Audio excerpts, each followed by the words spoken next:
quick heads up at the top of the episode, guys. This month, Podchaser.com is teaming up with World Central Kitchen to provide food supplies for Ukraine as part of their #Chefs for Ukraine initiative.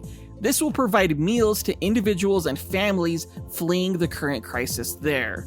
Now, for every review of our podcast or one of our episodes, Podchaser will donate 25 cents to World Central Kitchen, and another 25 cents when Joseph and I respond to your review, which we will do. So rate Dynamic Duel at podchaser.com/Dynamic Duel if you haven't already, or rate your favorite episodes. We'll respond to you, and together we'll help fight world hunger and help those in need in Ukraine.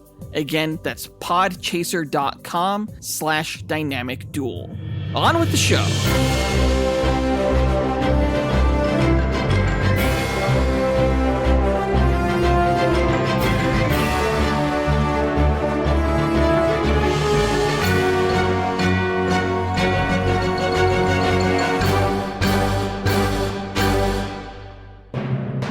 Hi, welcome to the Dynamic Duel Podcast, a weekly show where we review superhero films and debate the superiority between Marvel and DC by comparing their characters in stat-based battle simulations.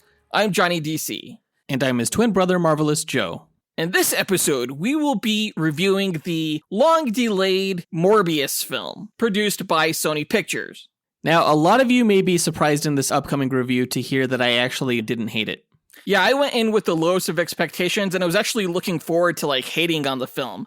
But we'll get into our thoughts later on in the episode. Before that, we're going to break down the comic book movie news from the past week, of which there is just one big movie-related news item, and that is that Sharon Stone is going to play the villain, Victoria Cord, in the Blue Beetle movie. It was a pretty slow news week. It seemed like all of the Hollywood news was about Will Smith and, Ezra Miller. I mean, the Ezra Miller news does sort of affect the DCEU, but it wasn't specific to The Flash, so we're not really going to talk about it.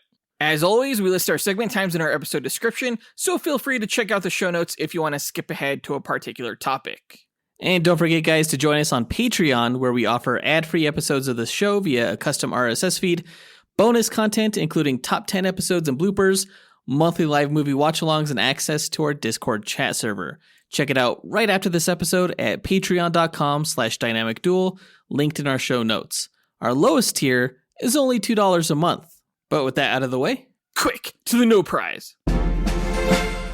A No Prize is an award Marvel used to give out up until the 90s to fans. Our version, the Dynamic Duel No Prize, is a digital award we post on social media that Jonathan sometimes draws for those who we feel gave the best answer to our question of the week. That's fair. I am very, very behind, a month behind on these No Prize illustrations. I want to apologize to everyone who's won a No Prize in the past month. I'm working on them. I have some of the illustrations done, not all of them. I'm trying to put all of them up all at once. I think the listeners deserve to know why you're so behind. So Joseph and I used to work together. He recently abandoned me. So I have more responsibilities at work. And just life in general. I got a new house. I'm doing a lot of work on the house on the weekends. It's just, I have less free time. But that's not a good excuse. And I need to get on those drawings. I know it. I'm sorry, guys. You're right. It's not a good excuse. I said that. Anyway, last week we asked the question, should the deleted scene in The Batman with Joker have been in the movie or not, and why? And of course, this was related to the deleted scene that Matt Reeves posted to social media that we all got to see involving the Joker and Batman in Arkham Asylum. We got quite a few answers. Let's go through our list of honorable mentions before we announce this No Prize winner. Our first honorable mention goes to John Speas, who said, "Hi, gentlemen. Executive producer John Speas here. Not only should the deleted scene not have appeared in the movie, but the whole Joker cameo was completely unnecessary. It added nothing to the story, only to add for fan service, and to be honest, we're a little oversaturated with the Joker right now. So honestly, he's got a whole rogues gallery. Give us something new." Do you think that the Joker was included in the Batman movie as fan service? Oh yeah, totally. I agree with John. I don't think there was really any reason for him to be in the movie, and even the deleted scene save for fan service. It is great to know that he exists in that universe, and I definitely would have been questioning, where's the Joker if he didn't appear in the movie as a fan? But that being said, I understand it's there only for the fans and wasn't there for the story. I've gone back and forth as to whether or not this should be in the film, and, acknowledging the fact that it is fan service is a pretty good reason. John, of course, is the co-host of the Blast from Our Past podcast, which he does with his brother Adam Speas. Both John and Adam are actually going to be guests on our podcast in just a couple of weeks. You may remember them from our past episodes, like our X-Men Origins Wolverine review and our review of the 1960s Batman movie with Adam West. I love both of those episodes. I can't wait to have these guys back on our show. Yeah, it'll be a great time. Our next honorable mention goes to Rick, who said, "Hey guys, Rick here. I think it was super necessary to pull such an unnecessary scene from the movie. And when I say that, I don't mean I didn't like the character. I loved his portrayal and take on the Joker. I just don't think he did anything to really move the story they were trying to tell along. I think it was a very character-saturated movie already, and I think those characters did a fantastic job of advancing the story they were trying to tell. I hope to see him more. I hope to see him in future movies. I just don't think he belonged in this one, and I'm glad they pulled the scene." Yeah, I thought Barry Keoghan did a fantastic job as the Joker. I thought that take on the Joker was really, really super interesting. But again, it really didn't service the story, just like John said. What do you think will come first? A sequel to The Batman or a sequel to The Joker? Like, when do you think we'll see this character again? Oh, snap. That's a good question. I feel like a sequel to The Joker will come up sooner, because I feel like Todd Phillips and Joaquin Phoenix have been working on that for a while. Honestly, though, I don't know if I need a sequel to The Joker. In fact, I know I don't. I'm really hoping we get to see a sequel to The Batman and never see a sequel to The Joker. I think that's a great standalone story. Just let that one exist on its own. Yeah, I think I agree with that, for sure. Great answer, Rick. Our final honorable mention goes to Jacob Bell, who said, "Hey guys, this is Jacob Bell. I may have submitted this answer too late, but either way, I think it should have been in the movie. I think it was a great scene, and I think ultimately the reason it should have been in the movie is because that kind of scene would have been in the comics. Like if that movie was a comic or, whatever, that kind of scene would have been in the comic, absolutely, and that's just how the source material is, so I think it should have been in the movie.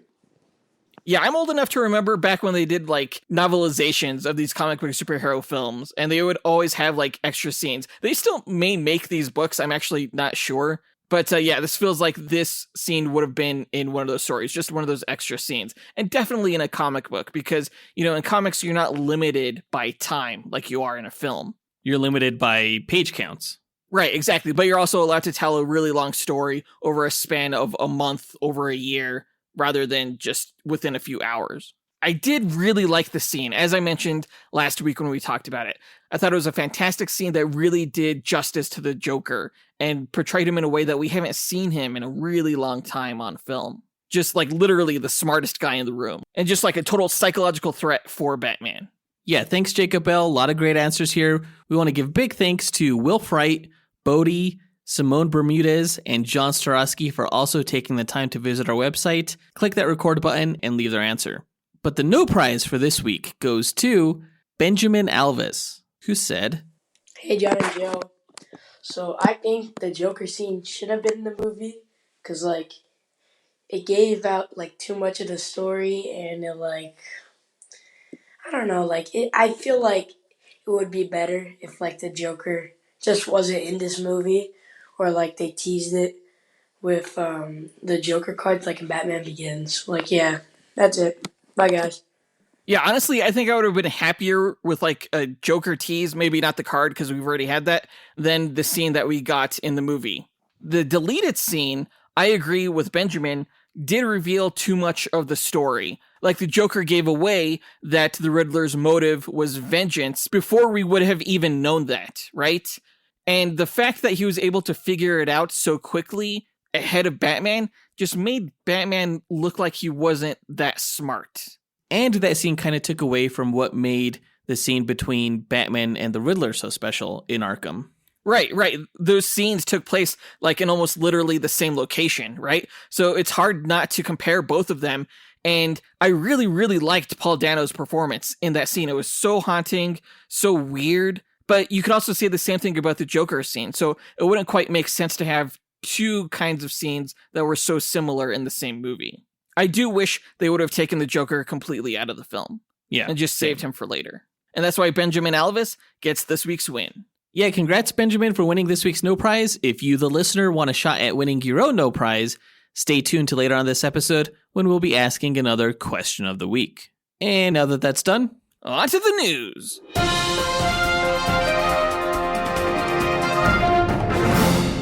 Okay, last week we learned that Sharon Stone will be playing Victoria Cord, who I guess is the villain in the upcoming Blue Beetle movie that will be starring Xolo Maridueña. I'm really looking forward to this movie, and I've been wondering who the main villain was going to be, and I'm actually really surprised to hear that it's an original character named Victoria Cord. Now, it sounds like she is related to the character Ted Cord, either his mother or maybe his wife or something like that. Or maybe a gender swap. It could be that too. Yeah, they may be gender swapping Ted Cord into Victoria Cord, which would be interesting. I would also hate it, but it would be interesting. Ted Cord, if you're not familiar with him, is the second Blue Beetle, actually DC Comics' first Blue Beetle, because Blue Beetle, of course, is a legacy character that was taken from Charlton Comics, which DC acquired in the 80s. Yeah, Ted Cord's version of Blue Beetle was like this inventor, kind of gadgeteer type character. He was the head of Cord Industries. I'm wondering if Victoria is going to be the head of Cord Industries in this upcoming movie. And that's just speculation, but if that's the case, I get heavy Catwoman movie vibes from this casting. Because, of course, Sharon Stone was the villain in the Catwoman movie with Halle Berry. But also she was probably the best part of that movie in a way. I think she's a fantastic actress. I still remember her from films like Basic Total Instinct? Recall. Did you say Basic Instinct? Well, of course, who would forget that? No, but I do think she should be working more than she is. I know she was almost cast in a Marvel movie. Wasn't she almost going to be cast as Janet Van Dyne? Yeah, before Michelle Pfeiffer got the role. See, I would have loved to have seen Sharon Stone over Michelle Pfeiffer in that role, just so we could have the Michael Douglas Sharon Stone reunion. But I really hope Victoria Cord is like Ted Cord's sister or something like that, and maybe they're both vying for the head of the company. Initially, when I heard about this casting, I didn't know her name was Victoria Cord. I automatically thought that she was going to play the character La Dama from the Blue Beetle comics. She's like a mob boss, this urban legend, like no one is quite sure if she's real or not, and she's into the occult. That's right, she was in the recent Catwoman Hunted animated movie that we reviewed. Right, yep, that was her. And, for all I know, maybe that's secretly who Victoria Cord is. Hopefully that's not a spoiler for anyone. But we'll see. I don't actually know any of Blue Beetle's rogues gallery. Like, is there a character that you wish would have been the villain of this instead of Victoria Cord? I mean, ultimately, Jaime Reyes, his Blue Beetle scarab, has alien origins from this alien race known as the Reach. I imagine that ultimately they will be the ultimate villains, but we'll see. Maybe instead of getting involved with occulticism, Ladama will be involved with, black market alien weaponry from the Reach or something like that. And she wants the scarab for herself. This is all speculation. Who knows? But yeah, the Reach would make sense for the character. If Sharon Stone turns out to not be like a version of La Dama and she actually is a gender swapped version of Ted Cord, it would be interesting to see like a female version of the Blue Beetle character. But if Ted Cord is in the movie, well, that just brings us to our question of the week. Who would you cast as Ted Cord in the Blue Beetle movie? Record your answer at dynamicduel.com by clicking on the red microphone button in the bottom right-hand corner, which will prompt you to leave us a voicemail. Your message could be up to 30 seconds long, and don't forget to leave your name in case we include you on the podcast. We'll pick our favorite answer and draw that person a Dynamic Duel No Prize that we'll post to social media. Be sure to answer before April 9th. But I think that does it for all the news for this episode, so let's go ahead and get into our main event, where we review the latest Sony Pictures Spider-Man Universe film, Morbius.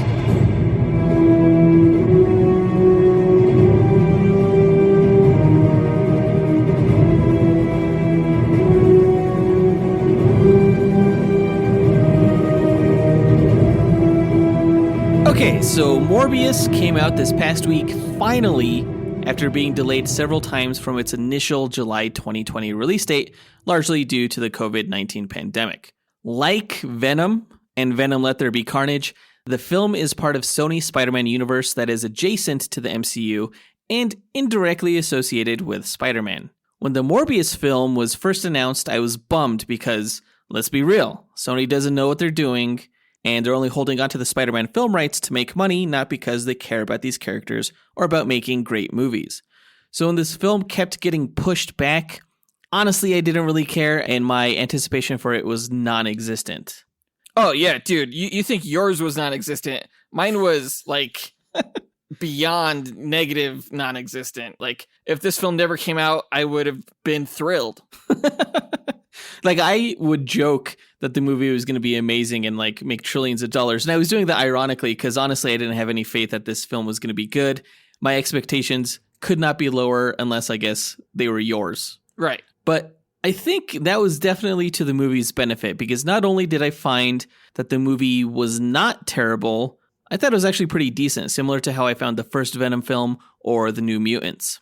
So, like, despite what I thought the movie would be and how many critics are coming down on it, I would, in fact, recommend the movie if you have even the slightest inclination to see it. To me, this is like a perfect streaming film. Like, don't pay extra to see it, at least. But check it out on streaming if, you want to waste a couple of hours of your life. I mean, also check it out if you like vampire movies, or if you like Jared Leto, or Matt Smith, or great visual effects, or if you're a fan of Morbius as a character. There are plenty of reasons to watch this movie. And if you haven't seen it, I would suggest stop listening to this review because we're going to be discussing spoilery plot points from the movie. See the movie first, then come back and compare your thoughts with ours. Now, I'm not going to say that this is a great film by any means, but in this day and age, it does seem like people will trash something as a dumpster fire if it doesn't absolutely blow them away. And I'm like, let's be realistic. Quality is a spectrum. It's not black or white. There are plenty of middling films out there that could be worth your time depending on what your tastes are. Now, Morbius is not Avengers Infinity War, but it's not Catwoman either. And I honestly think people who know the character of Morbius in the comics would be hard-pressed to come up with a much better film for him given his backstory. Honestly, this is probably almost as good a Morbius film as you're going to get, where it has a PG-13 rating and no Spider-Man involvement. Because we both know changing either of those things would have made this better. Yeah, totally. I mean, I've seen so much hate online for this movie. A lot of it from me, honestly. Personally, yeah. After having seen it, I don't get the hate from people who have seen the movie, I guess. I mean, the movie reminded me a lot of a superhero film from when I was a kid, in the 90s and early 2000s. Just check your brain at the door kind of entertainment, right? We get into debates over the value of entertainment all the time. To me, it comes secondary to story, but Marvel fans can't seem to get enough of it, which is why I'm wondering why so many Marvel fans have turned on this film. Like, what kind of film were you expecting with a character like Morbius? Well, I mean, the movie does have a lot of issues. We'll definitely talk about them as we go through this review. I'll start off by saying that the marketing of the film was an utter shit show. Oh, totally. Not only did the trailers fail to get people excited for the movie, they didn't adequately represent the movie. A lot of what you've seen in the trailers ended up on the cutting room floor, including a lot of Jared Harris's role, Tyrese's role, there was no bionically enhanced arm here, and the meeting between Morbius and Michael Keaton's Vulture, which I know a lot of people were anticipating. Yeah, it really makes you wonder what this movie would have looked like if it came out before No Way Home. Right. They may have resulted in a lot of the changes here. Now, I try not to hold the marketing of a film against the final product, but it's clear that this movie got edited a lot. And that may be a good thing, after all, considering the movie was actually better than the trailers made it out to be. I'm guessing the studio identified and removed some of the film's early problems, which is good. But it's cut up. And the movie's not long either because of that. It's only about an hour and 44 minutes, and it moves at a pretty brisk pace. And in a way, I would almost describe this film as the anti-The Batman, where nothing lasts longer than necessary. And I think a lot of people that did not like The Batman will probably really like this film. Well, I think a Venn diagram of people who think that and also like ate paste as a child is like a perfect circle. I guarantee you they did. No, I mean, I don't think the movie is quite as dumb as you're portraying it. You know, when I did a deep dive of reading into the character of Morbius during our Duel episode where we pit him against Man-Bat, I found that Morbius is one of Marvel's most, if not the most, tragic character. Because not only has he experienced a lot of the tremendous loss and unbearable circumstances that a lot of heroes go through, specifically, he was like a good man and doctor who became a monster compelled to kill. He can't control himself, he can't cure himself, and because of his healing factor, he can't die, not even from traditional weapons due to his technically non-supernatural status. So he lives as this pitiable soul in the comics who tries to make the best of his situation by combating evil. And I felt that if this movie was going to be any good, it really had to convey that tragic theme of being forced into essentially committing murder in order to live. And while elements of that were here, I think this film addressed the issue mostly indirectly. The only innocent people he killed were on the boat, and their innocence kind of is up for speculation given that they were mercenaries. Yeah, the film basically went out of its way to tell you that, hey, these guys probably deserve to die. Yeah, they're not good guys. But to the film's credit, it did introduce some interesting devices to Morbius's mythology, one of which was like the synthetic blood. And that kind of served as like a ticking time bomb in the movie, where once that temporary solution had run its course, he would become the uncontrollable murderer.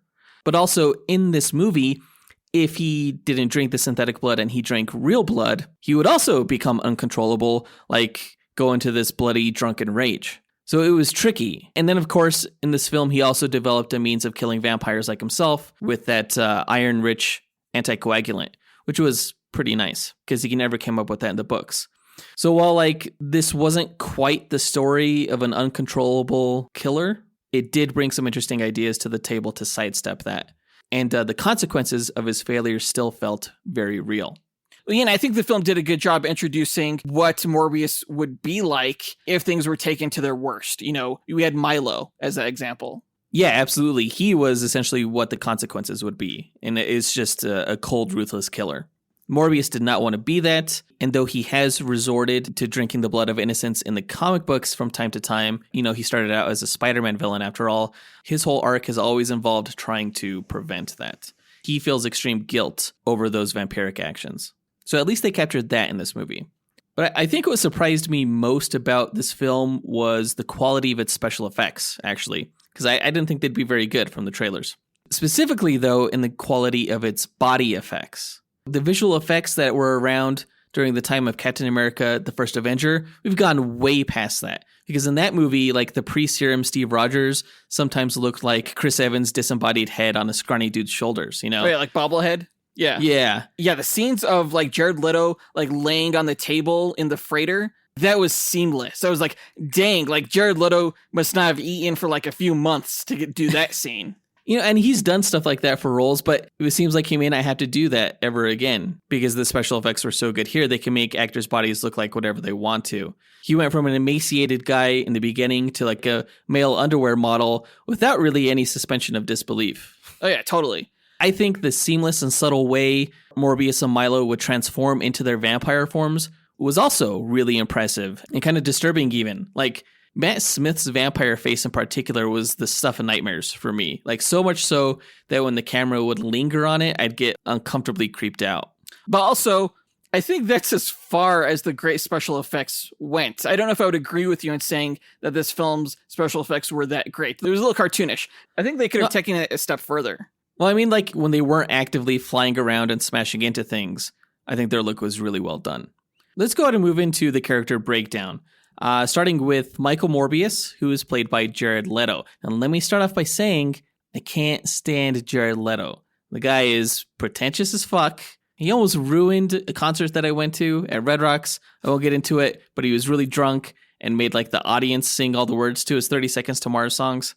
Yeah, honestly, I don't have too much against the guy. I feel like you've been hanging that over his head for as long as I could remember. Honestly, though, I thought he was perfect for this role. I thought he did a fantastic job as Morbius. Yeah, I mean, the guy can act, no matter how I feel about him. Outside of the Joker, I should say. I think he's a fantastic actor, and, he has the accolades to prove it, from Requiem for a Dream and Dallas Buyers Club. I was very satisfied with his performance here, and I really liked him in the role as much as I didn't want to. He just has a very subtle acting technique that is pretty effective, I think. I think it helps in the fact that Jared Leto is a literal vampire, and the fact that he's 50 years old and looks like he's 29. Yeah, he's definitely been drinking the blood of innocence or something like that. Yes. There's no other explanation. Now, in regards to the character, I think Morbius is probably one of the easier characters to get right in terms of motivation, because it's very straightforward. You know, he develops the experimental bat treatment because he wants to live, essentially. And then he becomes a pseudo-vampire and fights evil because it's the only way his conscience, his murderous nature. Here, it's more about stopping one evil, in particular, his best friend Milo, who took the serum he developed, and so he feels some responsibility in stopping. So the main storyline is easy to understand where he's coming from, but at the end of the movie, it wasn't quite clear what his plan was in regards to his thirst now that the synthetic blood was ineffective, or what his plan in general was, whether it was to look for a new treatment, or become an anti-hero, or what. No, yeah, the movie really started and ended with Milo. Once that whole arc was wrapped up, the movie ended pretty abruptly. Yeah, for sure. I guess ultimately he's joining the Sinister Six, but like who knows what their goals are outside of defeating Spider-Man, who I'm not even sure exists within this universe. Well, Morbius seemed to know who he was. Yeah, he didn't question it.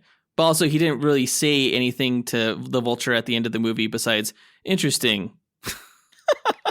Is it? It's weird. It was a bizarre edit of like a last minute reshoot or something. It was bizarre. We'll probably talk more about the end credit scenes later. But back to Morbius, I thought the portrayal of his powers was interesting. Like they substituted his enhanced senses in the comics with echolocation, which is not a power that Morbius has in the source material, even though it probably should be. You know, in the books, he can smell things very acutely. He can see in the dark and in various wavelengths. But in the film, it was all about sound, which gave him this radar sense, which I think totally works thematically due to his bat nature. And I think they probably should adopt that power for him in the comics. Yeah, Marvel seems to have pretty good synergy between their movies and their comics. I'd be surprised if they didn't go this route. Yeah, I think it would be totally apt. And I thought it was interesting how they portrayed the echolocation visually in this movie, where everything kind of moved with a smoke trail, and the things that he focused on seemingly gave off like a sort of smoke signal. I thought it was pretty neat and very unlike how Daredevil's radar sense has been visually portrayed. I didn't like the way this was portrayed. Just making everything cloudy didn't make sense to me, because sound isn't really like a cloud. I think they could have done it differently, but at least it's different, you know, from anything else we've seen. I think it didn't 100% click with me until like toward the end of the movie when he was gliding through the city to save Martine. And like he could kind of sense her blood visually floating through the air. Like he was sensing it as the sound waves bounced back to him, and that's how he was perceiving it. It was almost like she smelled or something like that, you know? Like he could smell her blood, maybe. Yeah, something like that. The smoke kind of represented multiple senses in that regard. In the movie posters and stuff like that, we saw like these waves emanating from him. I thought that would have been cooler, personally. Well, we did see that briefly when he was first explaining his echolocation. We saw like the sound waves go out and then come back. They used this interesting visual cue where his eyes got cloudy whenever he would use echolocation. Oh, and his ears rippled too. Yeah, they became like furry or something. It's gross. It's weird.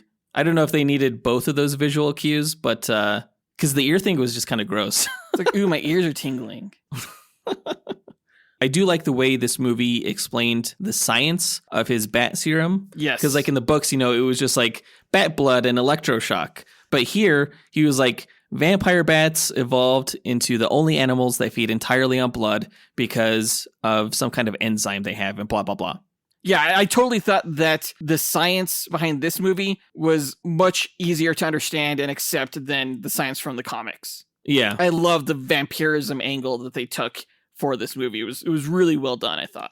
For some reason, I always like when they mix science with the supernatural. Kind of like Blade kind of explained why vampires need to drink blood and stuff like that. But essentially, In this movie, his treatment was like a chimeric merge of human and bat cells that made this feel more like the island of Dr. Moreau, but on a much more practical level. Right. Yeah, I love all the different adaptations that they made to make the character more modern and accessible. Even with like instead of being a stowaway on a ship, like he had to go out and do this experiment in international waters. I thought that was cool. Yeah. I love the synthetic blood. That was really cool. And I love the look of the synthetic blood, like how it was blue. Yeah. It was like, this is the good stuff and the red stuff is the danger stuff.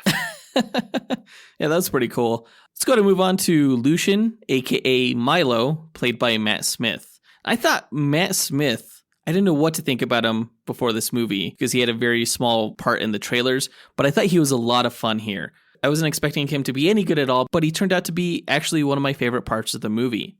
He almost saves this movie with how sinister of a villain he is. Oh, totally. I knew he was probably going to be my favorite part of the film going into it, and he absolutely was. Yeah. I mean, he killed a lot of people here, and he did it with like this sense of superiority and glee, so you could totally see why he needed to be stopped. But the fact that he and Morbius were best friends, almost brothers, since childhood, it threw an interesting dramatic element in there. Yeah, they also made him the benefactor of Morbius's research, so it kind of threw another interesting twist in there as to like who really owned the research and was he entitled to that serum. Yeah, for sure. It was a kind of relationship that you don't see too much within these superhero stories. Like even going back to when they were kids, I think Morbius first called him Milo as like this way to detach from this new kid who probably wasn't going to live long as a friend, And the nickname stuck. And towards the end of the movie, when Morbius finally killed him at the end, Milo was like, "You can't kill me. You gave me my name." I thought that was kind of deep. There was like some palpable weight to the tragedy of it. Yeah, you almost get the sense that Morbius was like responsible for Milo's life in a way. Yeah. He definitely promised to cure him and to save him. So when that ends up going bad, it's very heartbreaking that he had to take Milo's life. Yeah. And I think that aspect, you're right, did save the film and did add some extra gravitas and some extra thematic weight that the film otherwise would not have had. It is hard to know why Milo turned evil, though, other than being corrupted by his newfound power, which I think on its own is never a great motivation. Well, it did explain that he was perhaps bullied a bit more than Morbius was in their childhood. He was upset his whole life that he was not able to do what others were able to do. He felt like, others were superior toward him or felt superior toward him. And finally, he was able to do everything everyone else could do and more, feel like what it's really like to be alive. And I think he was just really taking out all those years of resentment for people who were able to do things that he couldn't do on innocence. Yeah, totally. I guess his goal in the film was to torture Morbius by killing the ones he loved in order to convince him of their new, primal nature. But it's hard to understand what his plan was beyond that. I guess he wanted him and Morbius to just rule over others as seemingly more evolved beings or something.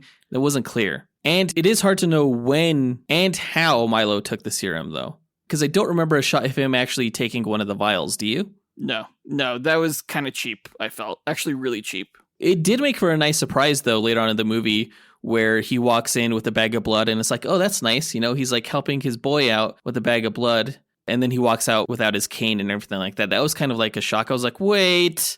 You actually thought that was a really well-written and well-done reveal. Like, once you understood the significance of that cane, it really got you.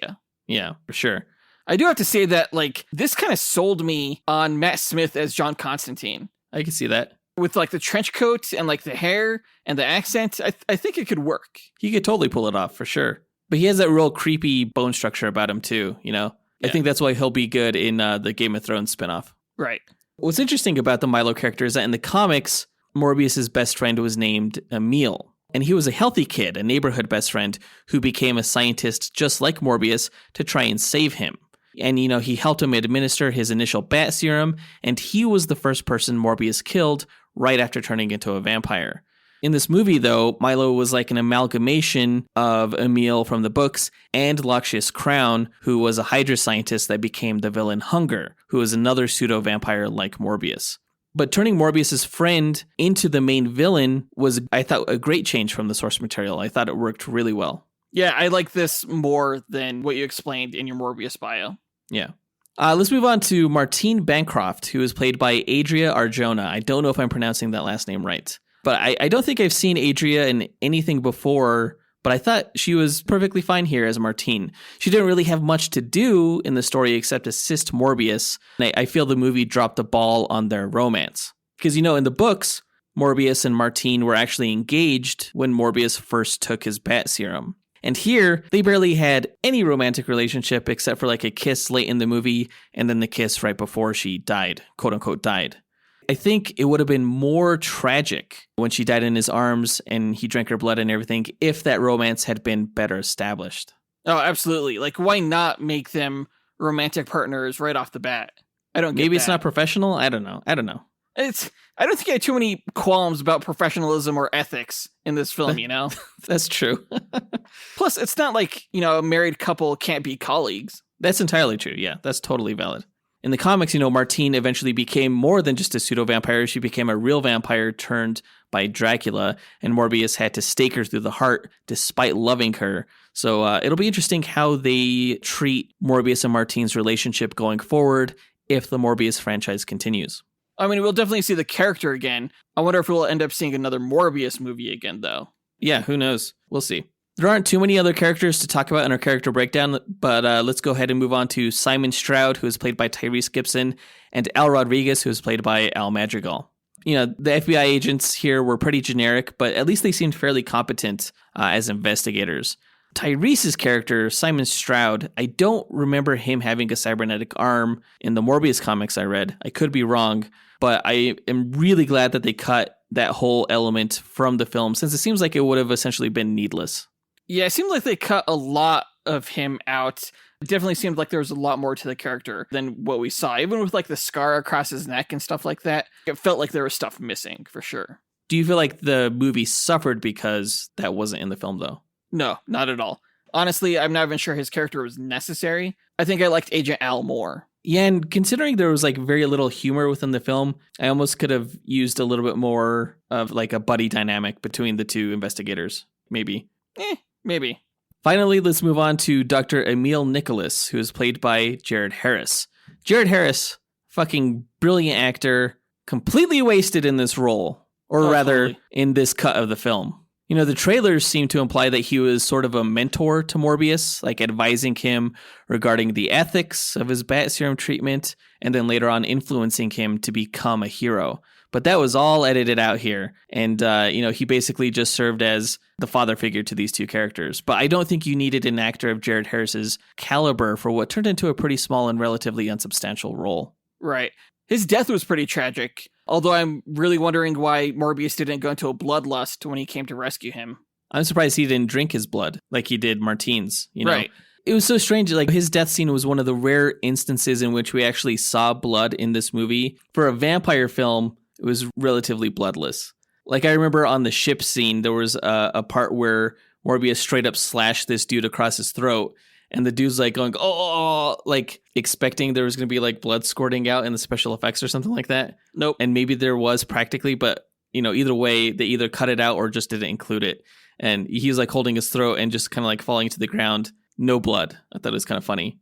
I wouldn't have minded if it was rated R. Like, I think if you're going to do a villain movie like Morbius, a character who does kill and a character that is involved with blood, why not make it rated R? Producer Avi Arad, he just likes those PG-13 dollars. Yeah, he's a douche.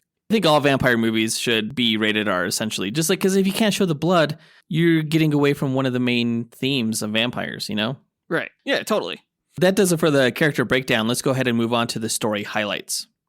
Now, the film starts off in Costa Rica, where we see Morbius and a local team set up a trap for a shit ton of vampire bats. Now, I remember from the trailers, I thought this was like the process that would, turn them into a part bat creature. But no, it was just them capturing bats. It was very dramatic for what it was, though. Oh, totally. I guess he cut his hand to like wake them up. Yeah, so they could smell his blood. It was all very ritualistic. You'd think that they just grab some donated blood or something to get the same effect, but... Or just fucking wait for them to fly out of the cave at night?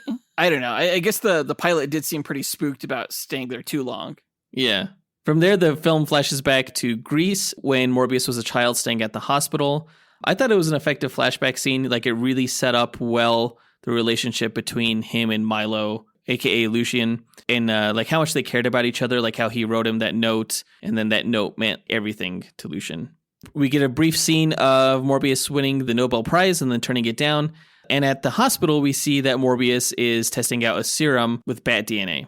He meets with Milo because the tests are successful, and he goes and administers it himself in international waters on a ship with a bunch of mercenaries. It was kind of weird, like how all these mercenaries were just walking around the ship with their guns and everything like that. Like they were expecting an attack of some sort to happen at any moment. Yeah, were they like pirates? Yeah, it was strange. Like that one mercenary guy who discovered Morbius, like hanging up on the ceiling like a bat, he walked in with like his gun drawn and everything like that. I'm like, who are you expecting to shoot in this situation? You're working with a couple of doctors. Like, the fuck? Well, they didn't even explain that they were mercenaries until like after they were all dead. I thought they were just like crew members, just carrying guns for some reason. I was like, what?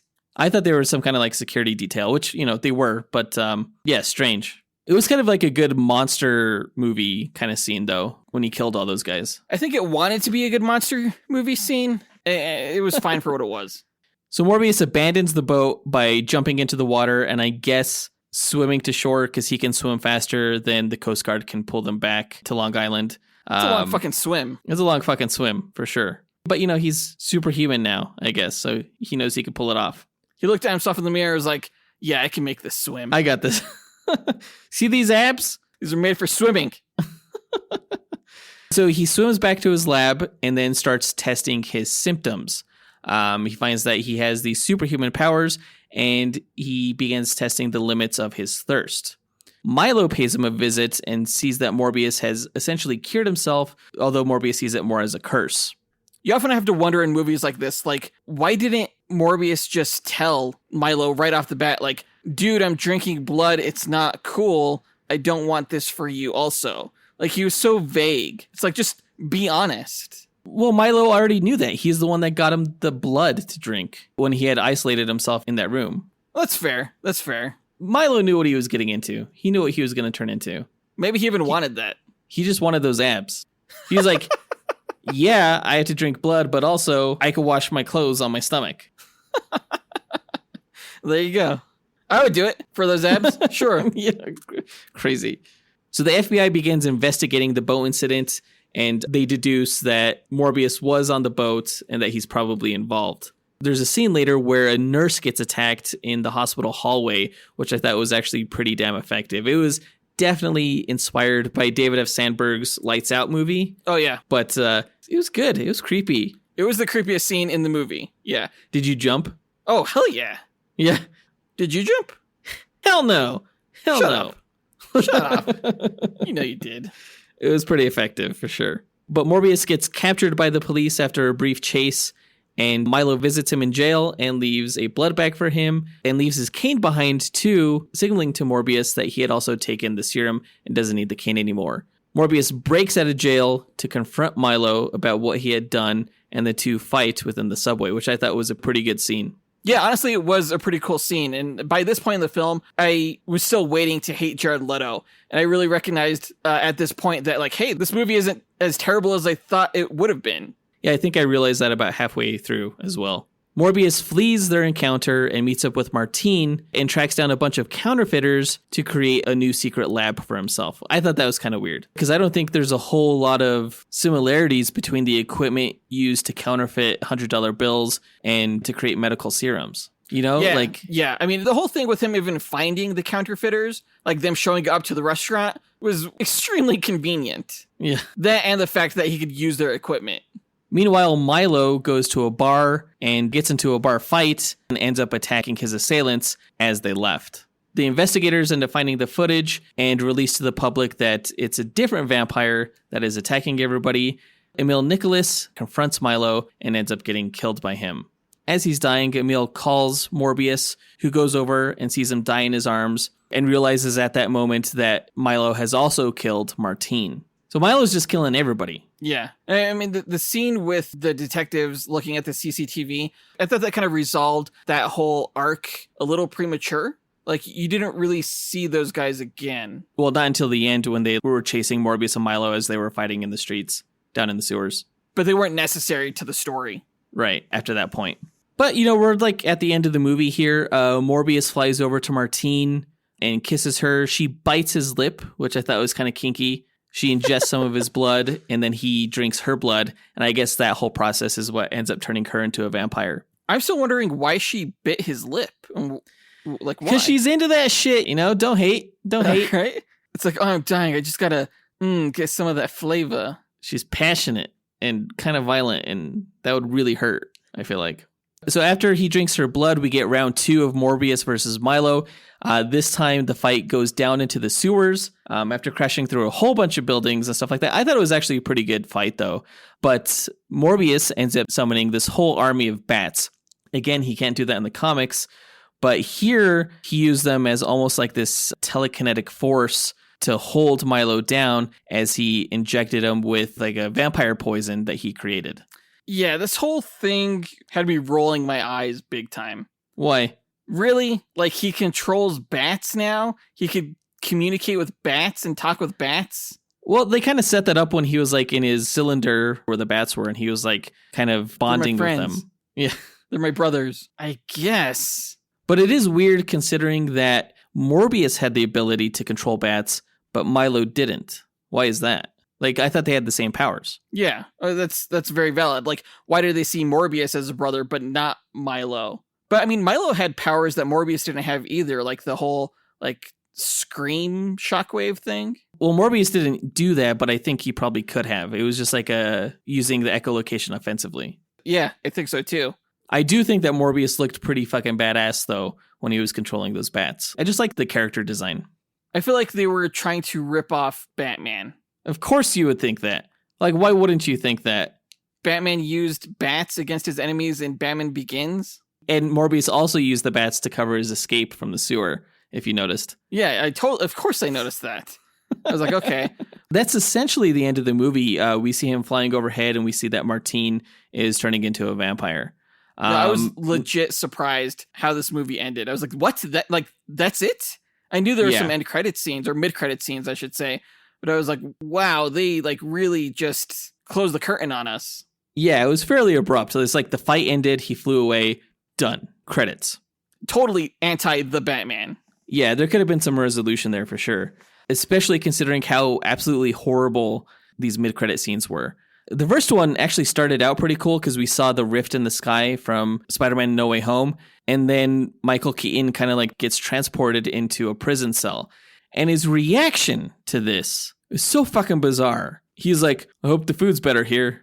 I'm like, really? That's your reaction to getting transported to a new cell, a new universe or something? Wouldn't you be like, what the fuck? Where am I now? Yeah. Where am I? I'm not supposed to be here. Nothing like that. So weird. And in the trailers, we know that there was a scene where Morbius and the Vulture actually met while being transported by police, and they had a conversation. They heavily edited that footage just to show police taking him out of the cell and putting him into a car, as a news report states that they don't know where this guy came from, and since they have no record of his crimes, they're going to let him go. I'm like, okay. And then it ends. That was pointless. But then there's another mid-credits scene where it starts off basically kind of like a car commercial, and Morbius is driving through the countryside, and then he pulls over, gets out of his car, and then the Vulture flies over to him. Now, I'm not sure how Adrian Toomes managed to get a hold of this new wingsuit, considering it was the Tinkerer that made it for him. But he has a new suit here, and he basically tells Morbius that he's not sure how he got here. He thinks Spider-Man is involved, but he thinks they should team up to do some good. And do some good makes me wonder if they're actually trying to make the Sinister Six a group of good guys, or if, quote, doing some good actually means something a little bit more sinister. So little context. It was a horrible end credits scene, like in a way that doesn't even get me excited for what the future holds. In concept, I am very interested in a movie that would combine this version of Morbius with Tom Hardy's Venom and Michael Keaton's Vulture. I think that would be a cool movie. I don't know who else they would add to the Sinister Six other than Craven, who's going to have his own film that's coming up. And I have no idea what they plan on doing with the group as a whole, but at least it would be cool to see the actors work together. Well, it's like, yeah, I mean, they set up the Scorpion in Spider-Man Homecoming. I don't think he would have traversed the multiverse since he didn't know that Peter Parker was Spider-Man the way that the Vulture did. And even that was kind of weird. Like, it's like, okay, you know who Spider-Man is, So for some reason, you're transported to another universe? It's like some people slipped through accidentally, kind of like how some other characters slipped through into the MCU. I don't know. Like, they did a really piss poor job of explaining it. It was just really bad. But we'll see how it all shapes up. I don't think that this franchise is going to die. I think they're going to keep on building this Sinister Six kind of team up and try to bring in Spider-Man into the mix. But that does it for this Morbius movie. I think overall, I was surprised at how much I enjoyed it. I did find it entertaining. There are a lot of issues with the movie. It is by no means horrible. It's by no means good. It's very much in the middle. It's a middling film. And for that, I give it 3 stars. Oh, good. I was so afraid you were going to say like 5 stars from my review of the Batman. Well, I mean, the Batman should have got 3 stars too, but you know. Shut up. No, I think this was a perfect 3-star film. The film is really basic and, it was entertaining. It has very little going for that beyond entertainment value. Maybe that's not entirely fair because I actually really did like the angle between Morbius and Milo. But I don't think it was enough to warrant a rating beyond 3 stars. Yeah. Ultimately, it's 1.5 star lower than like the first Venom film or something like New Mutants or Blade 2 or something like that. Mainly because it's obvious that this film was chopped up in the editing process. And because of that, there were some story issues and some general awkwardness regarding the cut. And those other movies didn't really have that as much. But that does it for this review. Let us know what you thought about Morbius by writing to us at dynamicduelpodcast@gmail.com or by visiting us on Facebook, Instagram, or Twitter. You can find links to all of our accounts by checking out our show notes or visiting our website, dynamicduel.com. And on our site, you can also find a link to our Patreon page where we offer ad-free episodes of this show via a custom RSS feed, bonus content, including top 10 episodes and bloopers, monthly live movie watch-alongs, collectible pin sets, and access to our Discord server. Again, check it out right after this episode at patreon.com/dynamicduel, linked in our show notes. Our lowest tier is only $2 a month. Our next episode is episode 275 of this podcast. If you've been listening to us for a while, you'll know that every 25 episodes now, we are doing a big team duel. And next episode is one of those team duels. This time, we're pitting the Arkham Asylum inmates against the Sinister Six. Perfect timing with this Morbius review. Yeah, it's almost like it was delayed to be just in time. But no, we're talking about characters like Joker versus Green Goblin, Penguin versus Vulture, Bane versus Kraven the Hunter, and more. So definitely tune in next week. It's going to be an awesome time. It's our first villain team duel. Yeah, it's going to be a blast. It's going to be awesome. But that does it for this episode. We want to give a big thanks to our executive producers, John Speas, Ken Johnson, John Starosky, Zachary Hepburn, Mitchell Phipps, Dustyn Balcom, and Levi Yeaton for helping make this podcast possible. We'll talk to you guys next week. Up, and away. True believers.